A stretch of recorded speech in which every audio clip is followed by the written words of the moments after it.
Hi friends, there's a new updation in Facebook. Instead of keeping a profile picture, you can upload a profile video. Today we'll see how to upload a profile video. This one I'm taking from a mobile, so the options in desktop or laptop may look different. Please click on the edit option showing in your current profile picture. This will give this option. Click on select profile video. This will take you to a gallery. From there, select your preferred video which you want to upload as your profile video. This will give a preview here.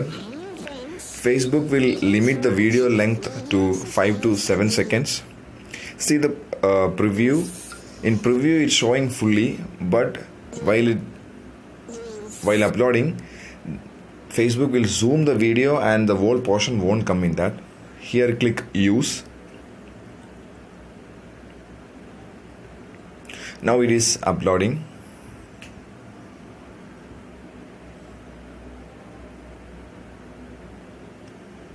Now the profile video is uploaded. Thank you.